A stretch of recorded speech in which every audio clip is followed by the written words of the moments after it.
Welcome to EDU TV with 4.5 lakh plus viewers and over 1,500 educational repositories across the world. The founder is Mr. Pranav Guha and co-founder is Ms. Tanya Sethi. Hello everyone, this is Pranav Guha from EDU TV.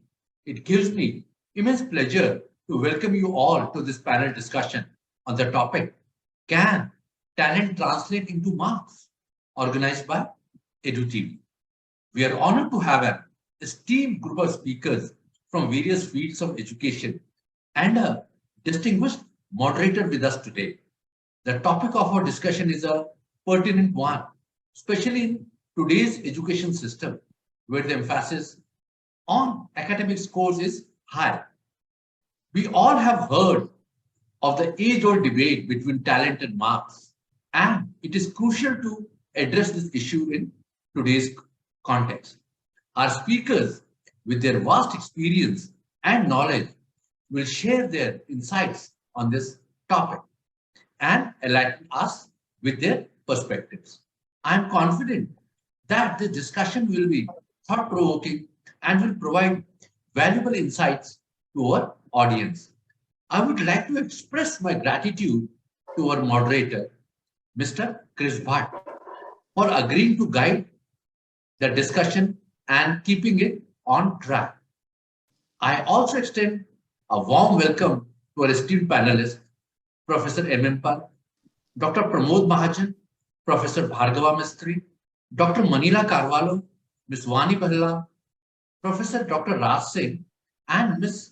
Priyanka Bhatkoti for sparing their valuable time and sharing their expertise with us.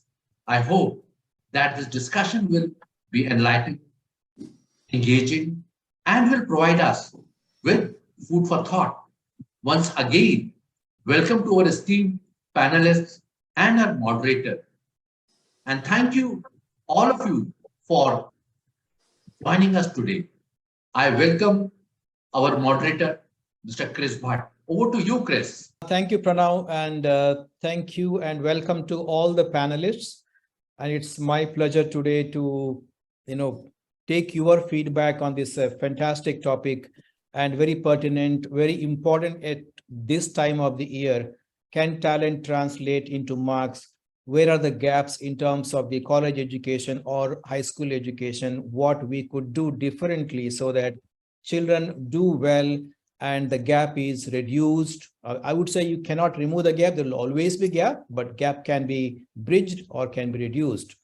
Now, if you look at the definition of talent, it says it is innate, it is a skill that is somebody born with the skill, with the ability. But I would say, yes, some children are born with certain talents, but talent can also be acquired, provided we support the children with various, systems in place. Now, again, the point is, can talent transfer into marks? The assumption is yes. If somebody is talented in mathematics, we expect them to score very well in math. Somebody is talented in languages, they are supposed to do very well in languages. Somebody is good at art, they are supposed to do very well in art. But is it only subject specific, or a child who is talented in art, can he or she do very well in mathematics and languages and English? That's where the gap is, and we are supposed to bridge the gap so that the child is supported with to very well. So our topic starts from there, where can we support these children where they are not scoring the marks, they have the talent, what is that gap, how can you bridge it? It's my pleasure to first of all start with Professor Dr. M. Pant and Pant Sirji. So I will start from you, and you're very, very experienced in the field of education. You're kind of a guiding light for all of us. We would like to hear from you first on this very topic. Thank you. So thank you, Chris, and especially for your opening remarks. And this is, as you know, a big issue in education is between nature and nurture and intrinsic ability and the environment. Kurt Lewin had a field theory of learning long time back where it was everything which went to it. So put it as a question, can talent translate into marks? The answer would be depends. And though we know, for example, all of us who have experience in education and learning know that talented people can get high marks, not so talented can also get high marks. People who have not talented may get low marks, and all possible combinations are there. So I will jokingly say, if your talent is in getting good marks, then talent will give you marks, because that is also a talent, as you said. Talent is of various kinds, and talent in maths, chemistry. So some people have talent in getting marks. People who do so well in IAS and UPSC, any subject you give, they will get good marks because they've figured out how to get good marks. And actually, many people can coach you how to get the best marks for the knowledge that you have. So examination technique is also a technique. So some people may know, but they don't use it well enough in exam to get high marks. But people can coach you, say, given your state of knowledge, what is the best marks you can get? It is like purchasing power with money. How do I spend my money best? I can squander my money, not get enough value for it, or I can get good value for that money. So that's another technique. But I think what we are really looking for is, what is all this about? And I want to share with you that it is time to start asking these questions. So, as Chris said, what is talent? You start looking at, and I am very fond of this because I studied in a Christian missionary school, so I know biblical stories about talents. And both in Matthew and in Luke, there are stories about talents. One was given 5 talents, one was given 2 talents, one was given 1 talent, and then the master came back and wanted to know what they are. And therefore, in Matthew, it is said, those who have more will be given to them, and those who have less, even that will be taken away from them. So, Milton was a great poet. Amazing. He's considered one of the best poets of English times or English literature. And he has a very interesting poem reflecting on his blindness. And that poem itself is called On His Blindness. And where he says that, and that one talent which is death to hide, lodge with me useless though my soul moment. And then he ends up with, they also serve only stand and wait. So talent was something which you had, which was to be nurtured, which was to be increased in value, and so on. So it was not like today what we sometimes think, it is an intrinsic limited gift. No. Talent was to be nurtured. If you did not nurture your talent, you were actually doing injustice or not serving the divine will. That is a very important thing. So as Chris said in the beginning, talent is not just intrinsic once for all, that you have an IQ of 180 or 130 or 120. No, it is a set of abilities which you have, which you continuously develop. That is a marks is an artifact which somehow is present today in very great presence. But when the history of education is written, they would kind of wonder, why did people obsess about marks? Because marks have no fundamental properties at all. Can anybody define what is a mark? Because marks vary with the subject, the paper, the teacher, the examiner, the content, and everything. And in educational research, people have done experiments. They gave the same answer books to different examiners, and examiners graded it differently. And not marginally differently, significantly differently. And therefore concluded examiners do not agree with each other. You know, so many moderation practices we do. We make a head examiner, this, that, whatever. But there is something more interesting and mischievous. They sent the same answer book to the same examiner after 8 weeks. Again, it was a different set of marks. So you realize that the marks obtained by a person in exam have no fundamental feature, unlike many other parameters where you say your weight, your height, your whatever is something fundamental, your age, all this is something which is fundamental. Marks is purely whimsical. And what is worse is, we add marks of different subjects. If Tanya is listening, Tanya, can you please display a slide which I have shared with you? Sure, sir. So here is a very interesting slide, which is a milestone of a town called Alpine, Texas. So it is a town in state of Texas in US, and it has a number of data points, as we nowadays call this. It talks about when it was established. It talks about what is its population. It talks about, it has the name of the town, Alpine, Texas. Then it says established such and such, then population such and such, height above sea level such and such, the pin code such and total 91899, some large number. Oh, if you look at it, this is like a typical report card of any exam, CBSE or any of the 30 boards, which go by marks. What does it say? Marks of physics, chemistry, maths, English, Hindi, geography, and total. Now, just like in this thing, you realize that the total is a meaningless thing. It is an absurd idea of adding up all these kind of things. Similarly, the marks obtained as a total is an absurd. Very often we do PCM, physics, chemistry, maths. You add up the marks obtained by physics, chemistry, and maths and create something called PCM and do the admission based on the PCM marks to many engineering colleges. What is PCM? It comes back to what Chris said originally, that we have been thinking of something which is a measure of general intelligence. So we said that if you do well in physics, you do well in chemistry, you do well in maths, then you are probably having that kind of intelligence which is oriented towards this. So the point I'm trying to make is that we need to find better ways of looking at talent. And I want to just draw attention to two things which are common. And before I stop, otherwise, of course, I can go. You see, there is, in courses of critical thinking, we often talk about fallacies. And one of the major fallacies is called the false dilemma. False dilemma is used to describe when you give two choices and ask people to choose between the two of them. And when we talk about talent and marks, we're talking as if you say which of this is better, which is more important, which shows the person's ability, and so on. The answer is neither of them. Talent is observed over a longer period of time when a person has contributed original ideas, original thought, original work, etc. And marks are not an indication of that. And I just want to wrap up by sharing with you a very important experiment in educational psychology called the gorilla in the room.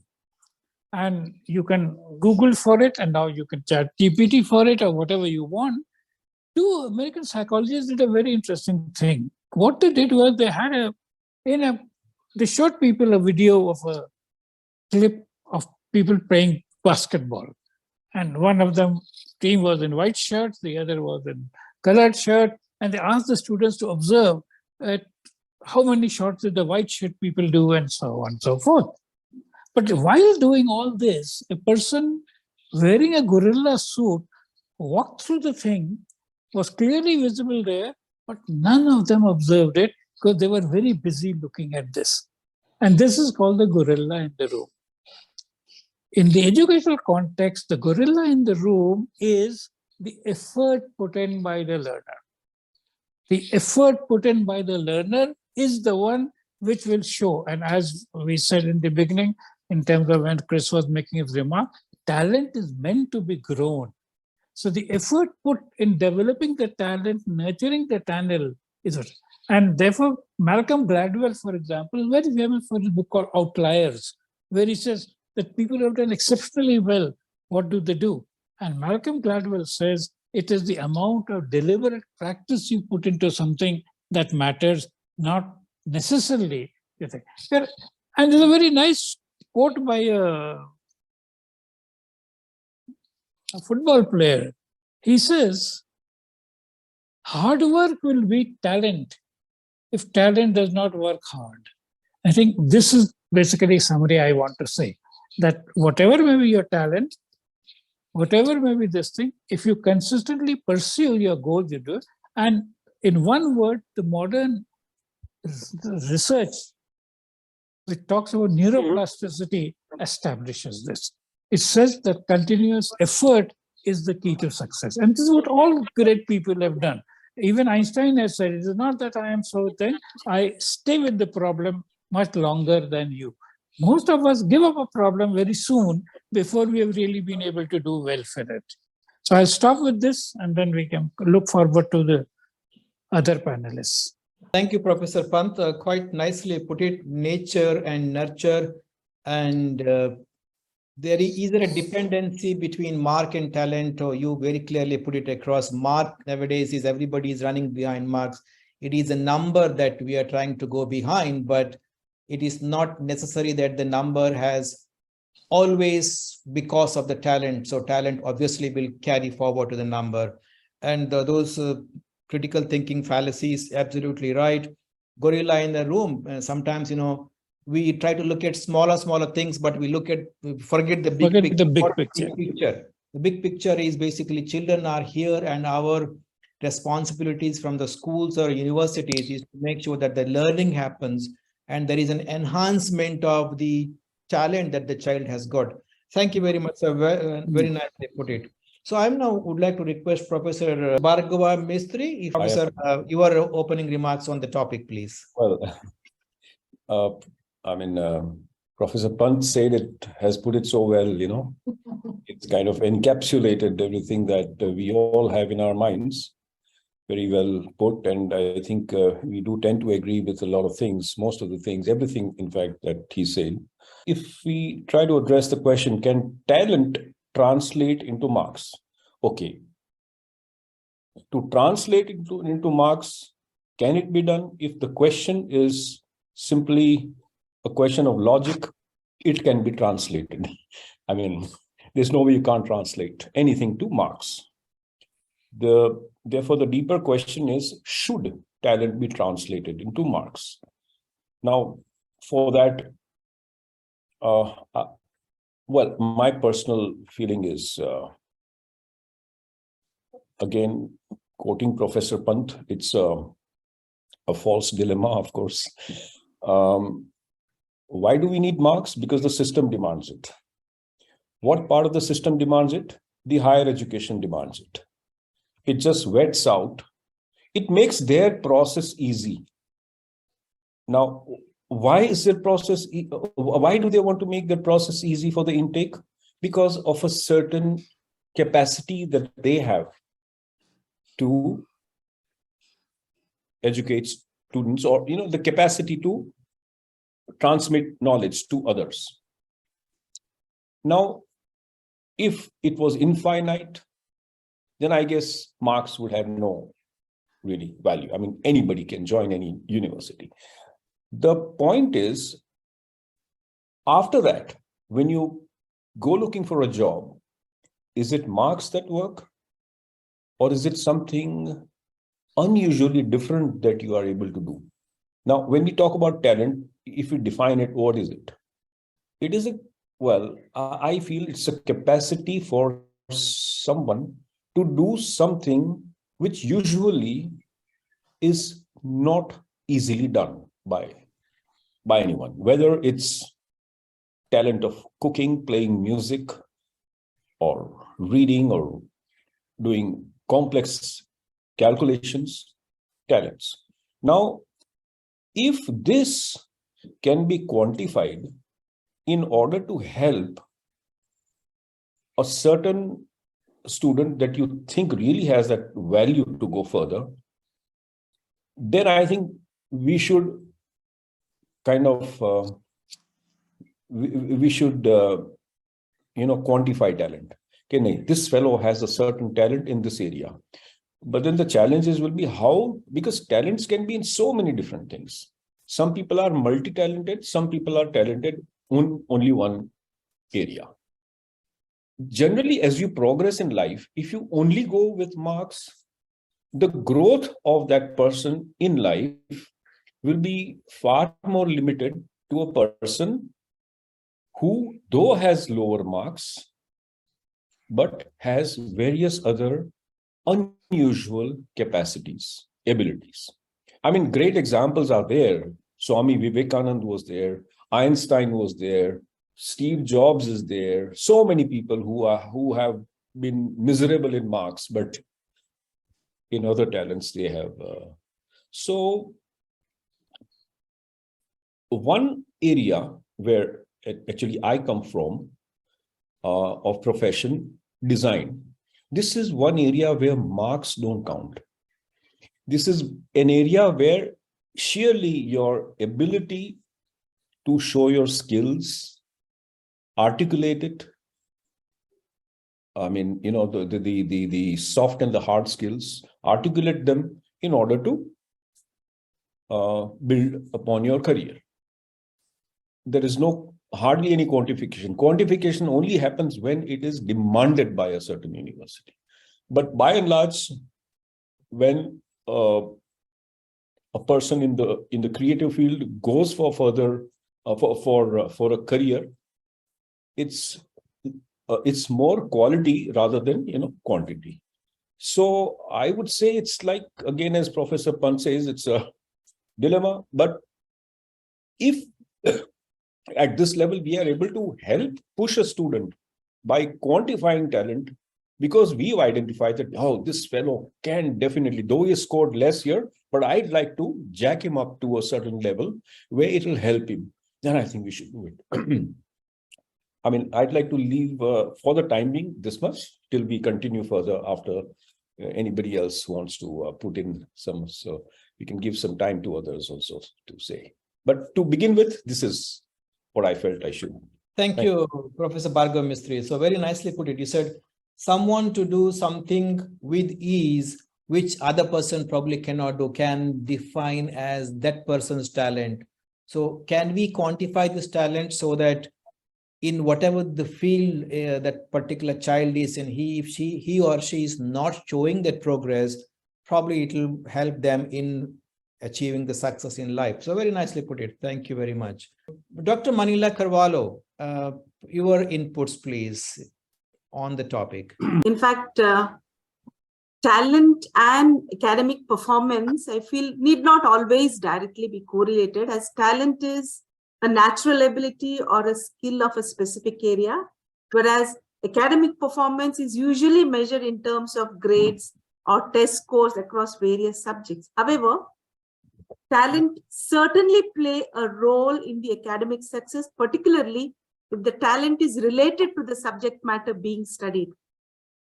And of course, as Professor Bhargava says, he also said the same thing, our education system is such where, it depends upon the marks that we score. So even in the school level, even if the children are talented, sometimes we cannot even push them to nurture their talent, because parents play a major role, in decision making, and parents, try to withdraw the children from, giving the practices for the children to nurture that particular talent.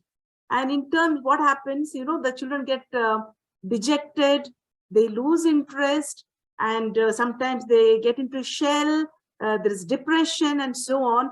It is not only affected their talent, but also it's affecting the academic performance.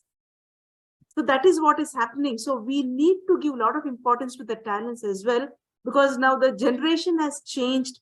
When you go to the job market, it is not only the marks that we look at, it is the overall development or role of personality that we look into. So I strongly believe that talent needs to be considered, at par with the marks, than focusing only on marks, because some children are very good at memories and they can, memorize the entire answer and just reproduce and consider themselves as talented or intelligent. Doesn't give any sense. So we need to definitely pinpoint on the talent of the student and help them to nurture and support them to come up, so that, the talent speaks for the marks. So I just want to put it like this. Thank you, Ms. Carvalho. So again, very nicely put it. I can actually support that particular statement, what you said, how parents can influence where the talent of the child is not nurtured, but because the parent wants the child to do something else. In my own school, there is a child, she is very good in art, but because the mother is a math teacher, she wanted the child to do mathematics. Finally, we as the school convinced the teacher, no, you need to support where your child's strengths are. And finally, the child did very well and got into Oxford to do architecture. So that is how I think as a school, we can play a role as well. Thank you for your opening remarks. So I'm going to call Mrs. Priyanka Bhatkoti for her inputs, please. Mrs. Priyanka, over to you. A very good afternoon to this eminent panel, and Pranav and EduTV. I thank you tremendously for having wonderful people from diverse backgrounds here deliberating, because that's a very healthy sign for our education system on a topic as important as can talent translate into marks. Now, on the first level, I'm going to answer over here that the answer, if it is directly put across, can talent translate into marks? I would say yes. With the premise that what you are talented in is what you are being tested for. Yes. On the other hand, I would like to also make an extension to that statement that though it can translate into marks, what an individual has to offer to the school, to the community, can never only be summed up into marks. Now, Pranav, you can tell me that, Priyanka, ma'am, you are giving an oxymoron of a statement out here, but it isn't. Yes, because Pranav loves to come in and do the interjection part, Chris, but so beforehand, I am preempting that part out here. So what an intellectual is a sum total of, like very rightly put, nurture and nature. And what we give back is what also needs to be looked into. Now, I'm not going to get into the very, very, very important or question that we as educators need to address, that what are we assessing and are we assessing correctly or not? What I want to bring to this discussion, because a lot of people will go back to think tanks and policymakers, is that what is the alternative? Yes, so we need to work out in our education system alternatives where the true merit, the true talent, the true creativity, the true critical thinking that students bring to us and that is there in our community is also reflected on what we as institutions or as a nation give back to our children. You know, a child comes with hope. Parents, when they admit a child into a school, put in a lot of effort, and the whole ecosystem, it's the whole village which is raising a child, so to speak, yes, proverbially. But at the end of the day, do we only take the mark statement? Because again, it's very aptly put, this whole dialogue, because this is March where all of us principals, etc., are busy preparing and analyzing marks, and the whole examination system of the board exams is also on. So I strongly feel that we need to reflect every time, and we should not leave these things only at a dialogue stage or at a debate stage out there. We have to do something concrete about it. Yes. So multiple pathways must be given, and there has to be a degree of autonomy given to organizations so that we are allowed to reflect what that student actually is bringing, not just to the school, not just to the class, but to the community. And I want to end with a simple example about a wonderful student of ours who went abroad to a school. Then the parents felt that the Indian education system was doing much more justice to their child, and they brought the school itself. 10th, the classic mistake was made because the child did very well in all the subjects that we have. So the child was eligible for any of the streams to take out there. And yes, you would have guessed it rightly that the choice was made of the science stream, where the child did not fare very well in grade 11. And we got back immediately to the parents, and good sense prevailed. And this student was tremendously talented on the music front. And to the extent, whenever we had inter-school or global competitions, we had requests coming from principals of other schools that is that student of yours going to present or not. To cut the story short, the student is right now doing his graduation from a very prestigious university, top ranked, top 50 in the world. He is the director in the student sponsorship in that university. He is also an event manager in his part-time where he's allowed to work, where he's earning a standard which is unheard of per hour, because in that country, the talent that he displays in playing the dhol is not there at all. So look at where demand and talent can come to create wealth in the society out there. So those are the opportunities that we need ourselves to be alert about, aware about, and we need to do about it, so that at the end it is concrete takeaways and benefit for everybody. I will stop my submission at this so that the other eminent panelists can add on to it. Thank you. Thank you, Mrs. Priyanka. Very nicely put it. I was just recalling Professor Ken Robinson. He always says that our education system needs a shift from focusing on a subject specific and trying to push the children to do something which they are not interested in, but to be pushing towards where their talent lies, then they will succeed in life. Also, getting into some universities or some places where it is not for the liking of the child, but put them in where they thrive, where they enjoy, they contribute more. So very nicely put it. And child, you also said child comes with a hope to the school. And as educators, I think we can be the guiding light for them. This is where you should go so that they succeed well, they enjoy what they're doing. Thank you. I would like to call Ms. Vani Balla from the university's perspective. Ms. Vani, if you could put your opening remarks on the topic, please. Thank you so much, Mr. Bhatt, and thank you so much, Pranav from EDU TV, to having me as one of the panelists, along with so many eminent members from the education sector. So just to say the university point of view, my first opening remark would be that does marks always succeed to a successful career? We'll always talk about talent and marks, but I feel that both are independent in nature, and we as educationists will do unfair if we actually correlate both.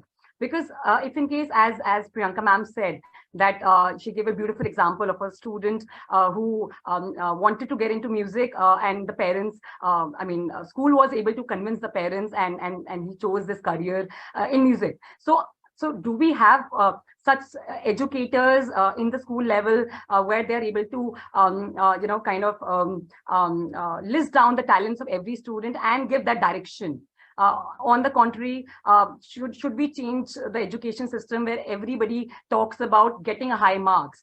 So we ourselves are confusing the students at the school level that where the focus should be. And then the parents, there are so many parents, I'm sure, who will still not give 100% attention to the talent of their wards, but they only want to get good marks so that they can show it in the society, that oh, my son or my daughter got 90% or 95% in boards, but nobody will talk about that, oh, my son or my daughter is very good in music or cooking, for that matter, or anything else.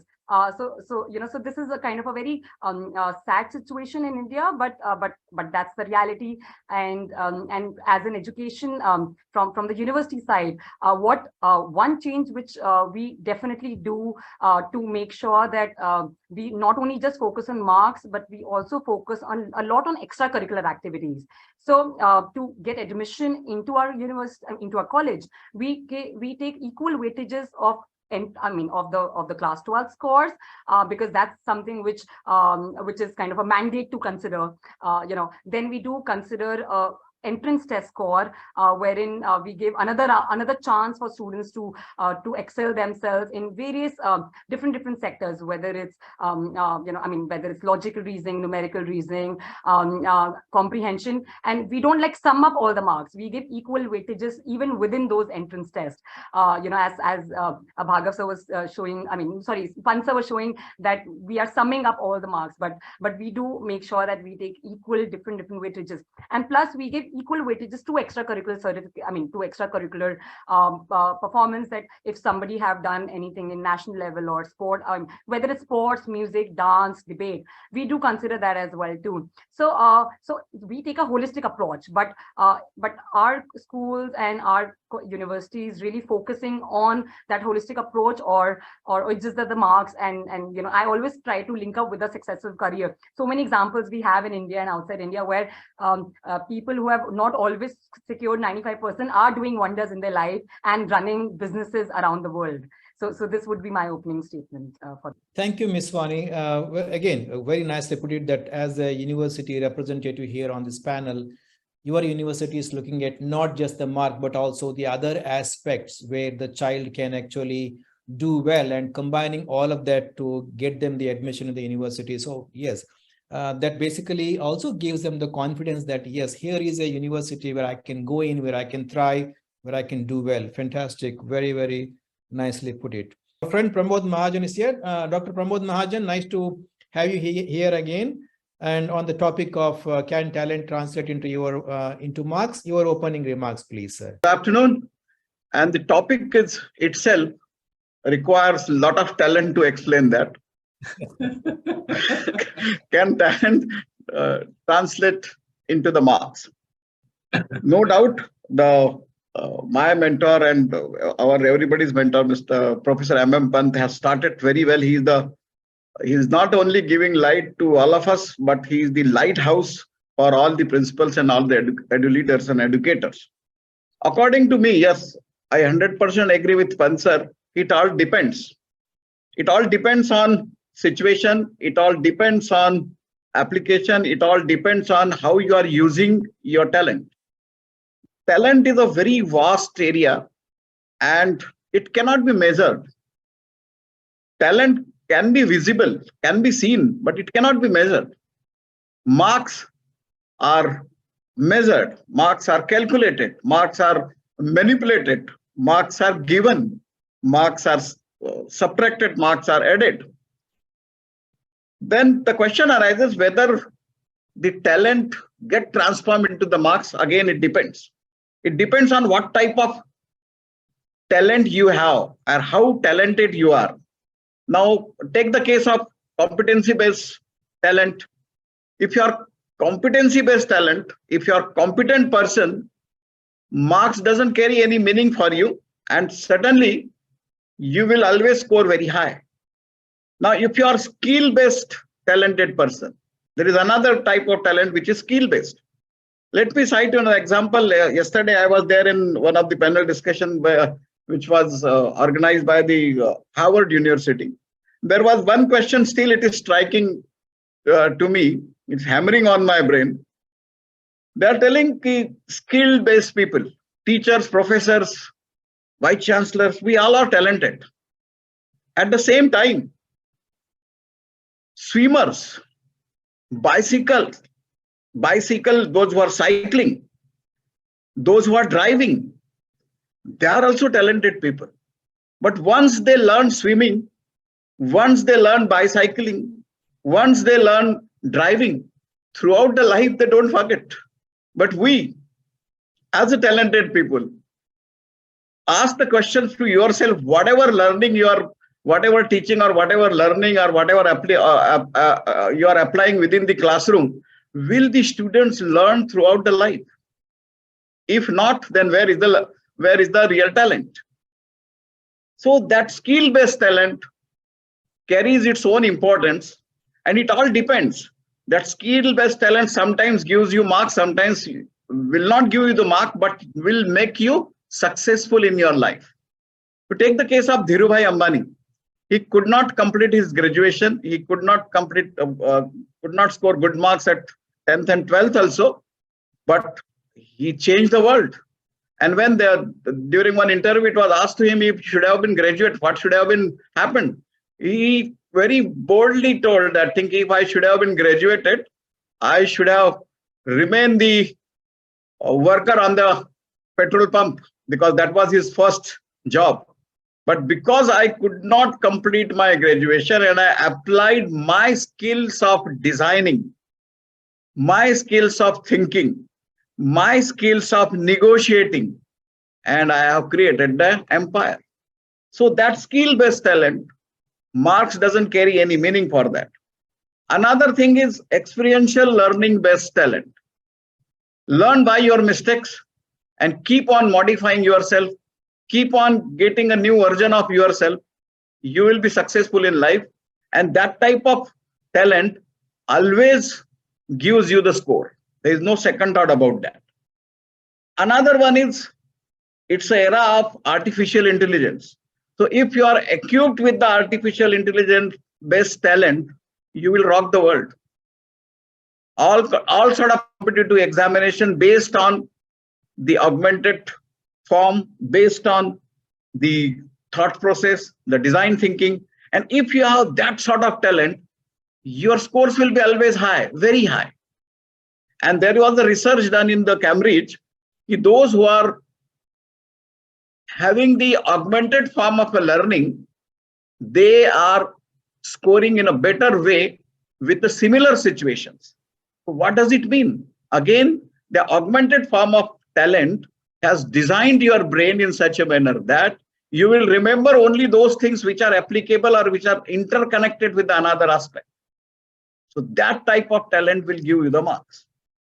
Take the another case, situational talent. There are situations when you think and within a minute you would resolve that. As they say, one idea changed the world.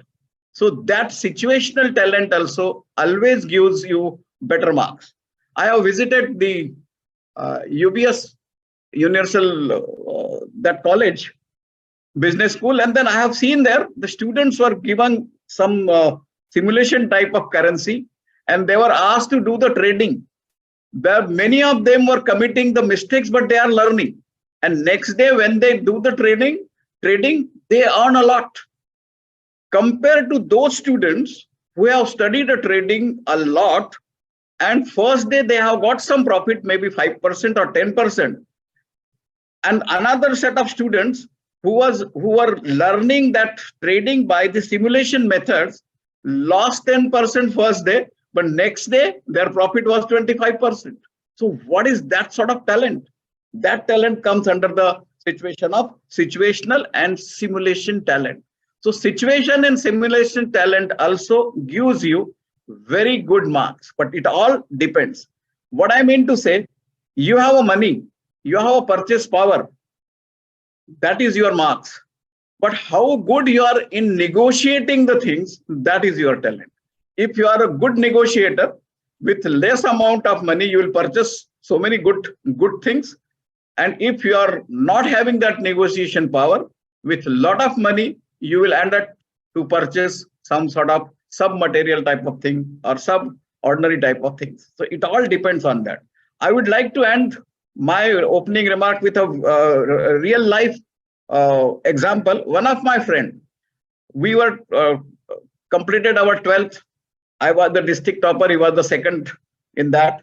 But he was very poor, financially very poor. He decided not to continue the colleges. I keep on continuing colleges. He used to sell the newspaper in the morning and whatnot, all that sort of job he was doing. And he asked me to tell me which examination in India does not depend on the score. So those days I said, there are IAS and IPS. These are the exams where the minimum score is not required. He said, okay. I completed my BSc with blah, blah, blah score, gold medal and this and that.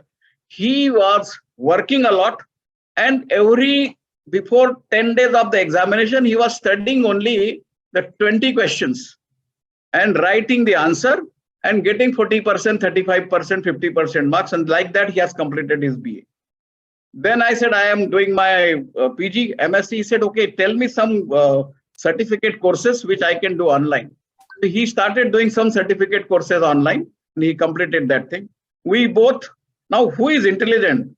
One is getting the gold medalist, getting selected in the university within 10 students. He was selling the newspaper, working. He has done his ITI, I mean, in the welding, get some sort of certification. And then we both set for the IAS examination. I was not in the first 5,000 also. He was in the first 100. He is IAS officer and he is additional secretary nowadays, working in Delhi. So where is the talent? No, that is the real talent. Marks are not talent. Reverse. If we say the reverse, neither the talent are talent giving marks, nor the marks are giving you are defining your talent. It is something else beyond that. Situational experience, augmented learning form, design thought process. If that sort of talent you have, you will be successful. And that time he scored highest. Throughout the life, he didn't score, but that time he scored highest. Why? Because that is a situational, that is a need, that is a thrust, and that is the real talent which he has shown. So what my closing statement for the opening remark is, neither the talent is directly proportional to marks nor inversely proportional, but there is a relation. And what relation? It depends on situation, it depends on simulation, it depends on augmentation, it depends on design thinking, and it depends on what is within you, like Dhirubhai Ambani. Thank you. Thank you, Dr. Pramod Mahajan. Very, very nicely put it. I like your personal example. If I have to summarize that personal example in one line, cometh the day, cometh the man. So when it is required, your friend actually came through all of those stages. He used his talent and made sure that at every step he achieved what he wanted to. And also you were, specifying exactly talent is not one directional.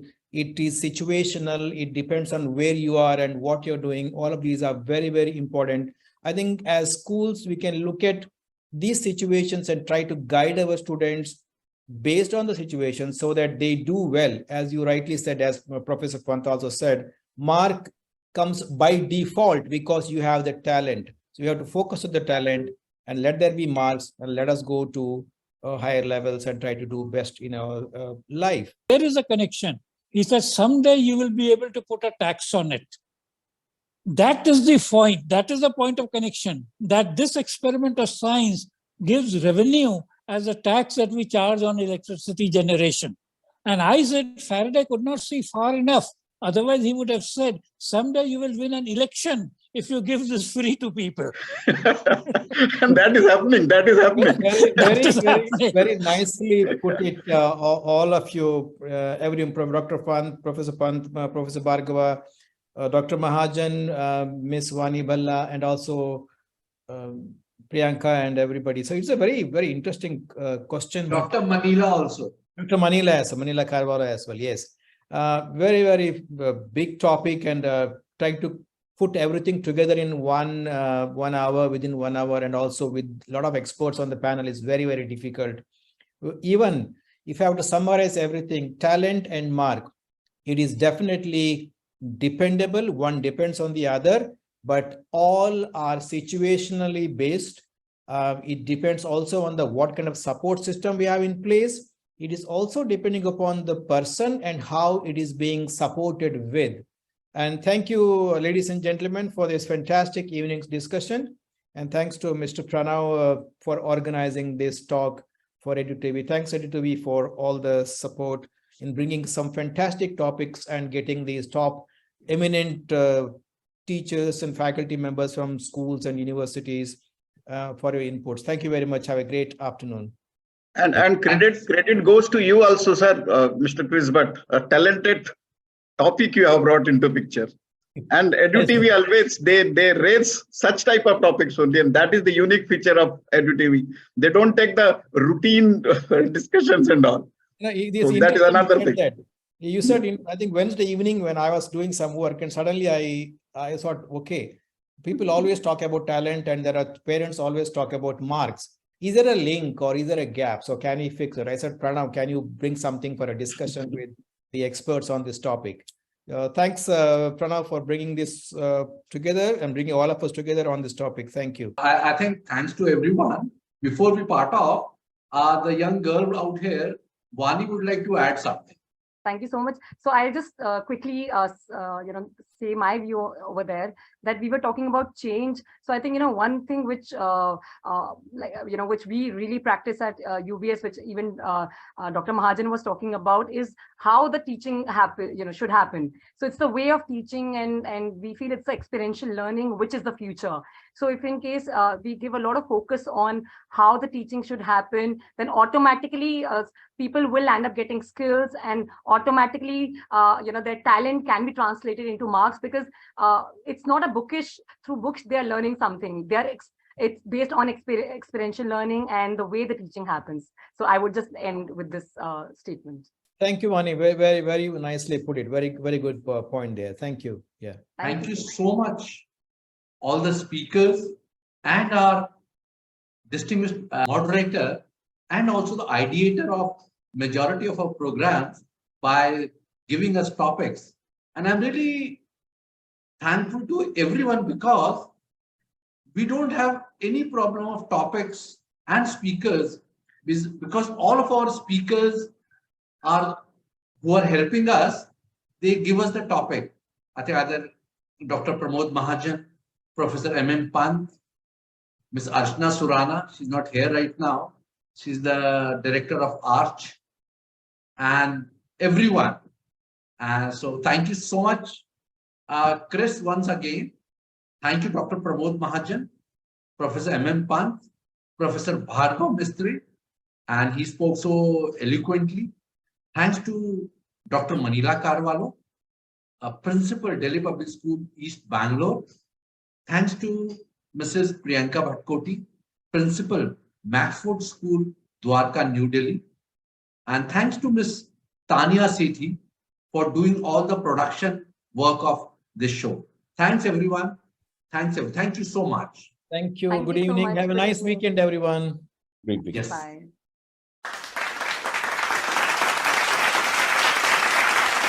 Ladies and gentlemen, as students of Delhi Public School, Bangalore East, we, Ashriya and Melanie, are excited to announce that EDU TV has started a movement for higher education for all.